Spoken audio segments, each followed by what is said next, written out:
So guys, let's take a look at Drake's new unique augment.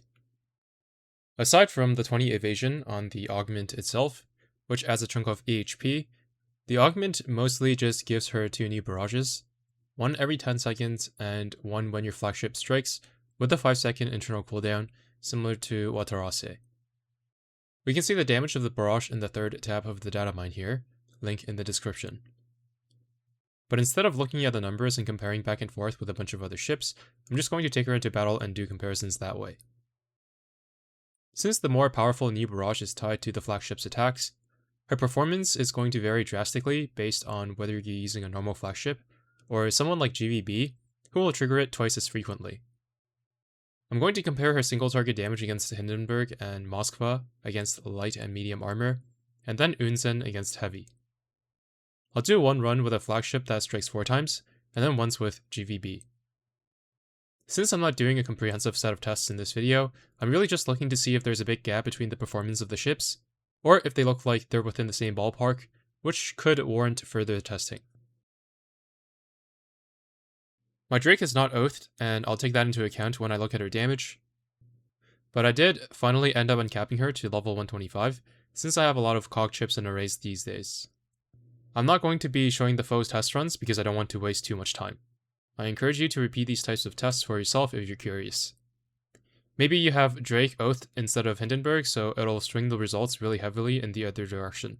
Just try to make sure there isn't anything in the rest of the fleet that might bias the result in one way or another. First, for light armor, Bristol meta actually happens to be the most straightforward boss, compared to Helena meta, who sends out planes and moves a lot, or Jinsu meta, who has varying damage reduction based on the time in the battle. I'll begin by checking out her full potential with GVB as the flagship, compared to Hindenburg.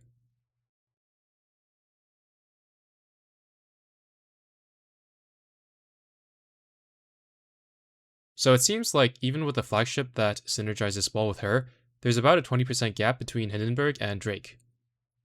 In this one run, so don't take it too seriously.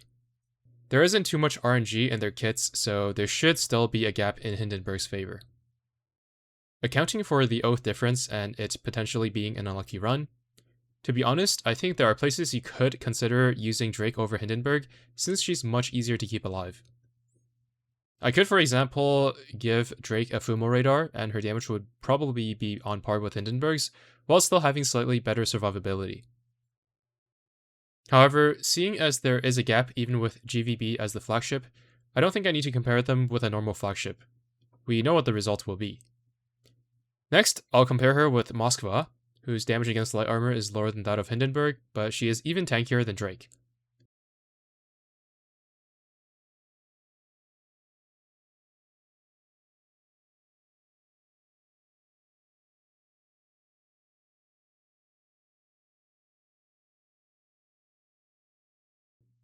With GVB as flagship, it seems Drake deals slightly more damage than Moskva against light armor, but when I switch Zuikaku to the flagship, she's about 18% behind Moskva.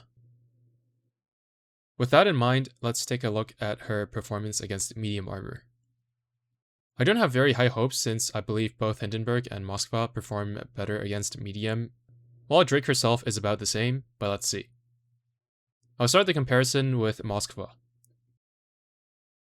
It seems like their damage is within the same ballpark with GVB as the flagship, and at least for now, GVB should be the strongest choice against medium anyway, so there's a good reason to use her, especially if she's tanky enough for the fight you're doing. If you're using another flagship though, Soyuz being an obvious example paired with Nahimov and Fitzrume, then there's no reason to use Drake over Moskva against medium.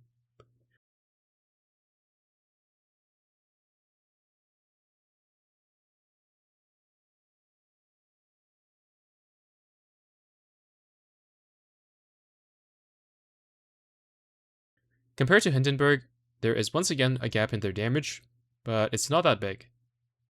The choice here is fairly straightforward. If you can get away with using Hindenburg, she's still stronger, but if Hindenburg cannot survive consistently, then Drake might be the next best thing, tied with Moskva. Finally, I'll do a quick comparison between Drake and Unzen against Nagato meta. I don't have 2 + 13 Drake guns, so I'll just give Unzen the Moskva gun. Unsen is also typically used with Oxytorps, which gives her a much bigger damage increase than Firepower auxiliaries do for Drake. But I don't have a good feeling about this either way, so I won't give her anything.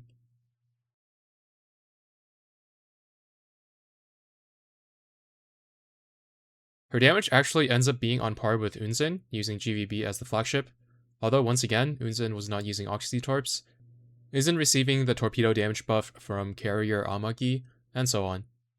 Drake is more reliable though, since a lot of Unsen's damage is tied to her torpedoes, and one run isn't enough to tell if this is a good or bad run from Unsen.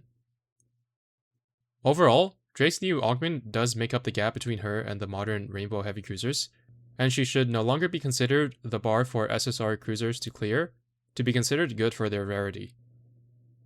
Currently, she's benefiting more so from GVB being the new flagship that is being used in pretty much everything than the augment by itself. This should buy her some relevancy for a few months, I'd say until the Japanese anniversary, before GVB gets power crept. Not fully, but perhaps against one armor type, and then potentially a better flagship against another armor type will be released in PR9 next month. This is just my personal opinion, but I think they could have slapped on Main Gun Ignores shields on the augment instead of the generic slash effect. The fights I tested her in didn't feature any shields, but against enemies with shields she's still going to be at a massive disadvantage, since a lot of her damage comes from her main gun. Also, her life-stealing barrage every 20 seconds was something unique to her, so I was hoping they could raise the damage on it and maybe increase the healing to 50% of the damage dealt, which could have made her really potent in the Bristol meta fight as the tank. One more thing they could have done to increase her lifespan was giving her some sort of debuff on her barrage. Maybe enemies hit by it could have their damage taken increased, or potentially slowed, turning her into an alternative to Eldritch when damage is needed more than survivability. So while her power level was raised by a reasonable amount, I'm not really satisfied with the direction they went with the buffs.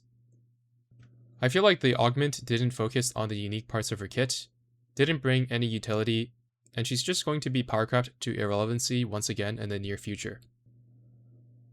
Next, I also want to talk about Zuikaku's unique augment.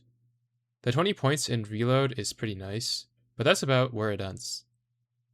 She didn't get any bonus efficiencies from the augment effect, just the generic scepter skill. Her aviation buff now no longer needs Shokaku to activate, but it's not like this makes her some kind of insane solo carrier as a result. If you're going to be using Zuikaku, the goal probably is not to construct the best possible fleet, so who is even going to use them separately? The only thing she now gains is damage reduction when paired with Shokaku, so while there's no reason to pair them, she also didn't get much stronger as a result. She also gained a barrage, which is a measly 4 parallel torpedoes that have trouble landing on a stationary target, and the activation isn't even tied to her airstrike. This barrage looks like something I would expect an SSR carrier to have in 2017, but it's 2026. So I'm gonna pretend it doesn't even exist. Overall, the only things that she got were the 20 reload buff from the augment itself and 10% crit rate. That's it. I think what they could have done was give the cranes a reload buff when paired, or start Zuikaku's ramping damage buffs fully stacked when paired with Shokaku.